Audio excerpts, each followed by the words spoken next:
ഇന്ത്യയുടെ പാർലമെന്റ് ചരിത്രത്തിൽ ആദ്യമായി ലോക്സഭാ സ്പീക്കർ സ്ഥാനത്തേക്ക് തിരഞ്ഞെടുപ്പ് നടക്കാൻ കളമൊരുങ്ങുകയാണ്.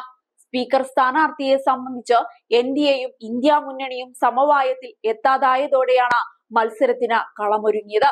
കോൺഗ്രസ് എംപിയും മലയാളിയുമായ കൊടിക്കുന്നിൽ സുരേഷാണ് പ്രതിപക്ഷത്തിന്റെ സ്പീക്കർ സ്ഥാനാർത്ഥി.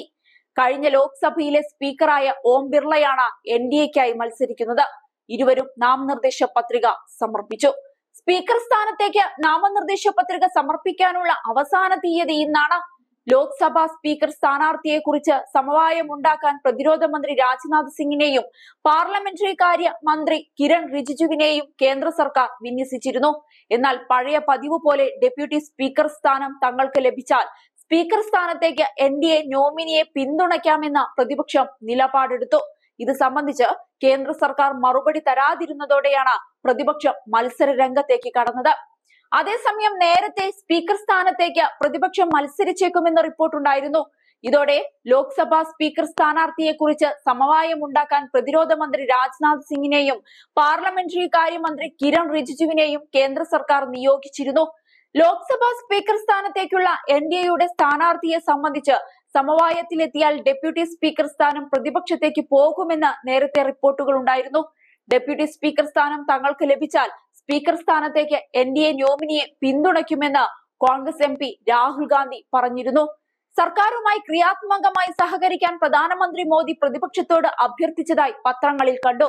സ്പീക്കർ പിന്തുണ അഭ്യർത്ഥിച്ച് രാജ്നാഥ് സിംഗ് മല്ലികാർജുൻ ഖാർഗെയുമായി ബന്ധപ്പെട്ടു. മുഴുവൻ പ്രതിപക്ഷവും സ്പീക്കറെ പിന്തുണയ്ക്കാമെന്ന് സമ്മതിച്ചുവെങ്കിലും ഡെപ്യൂട്ടി സ്പീക്കർ സ്ഥാനം പ്രതിപക്ഷത്തിന് നൽകുന്നതാണ് പാരമ്പര്യം. മല്ലികാർജുൻ ഖാർഗെയെ തിരികെ വിളിക്കുമെന്ന് രാജ്നാഥ് സിംഗ് ഉറപ്പു നൽകിയെങ്കിലും അദ്ദേഹം ഇതുവരെ അങ്ങനെ ചെയ്തിട്ടില്ല.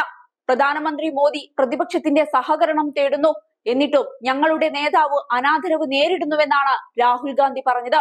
ലോക്സഭാ സ്പീക്കർ സ്ഥാനത്തേക്ക് നാമനിർദ്ദേശ പത്രിക സമർപ്പിക്കാനുള്ള അവസാന തീയതി ഇന്നായിരുന്നു.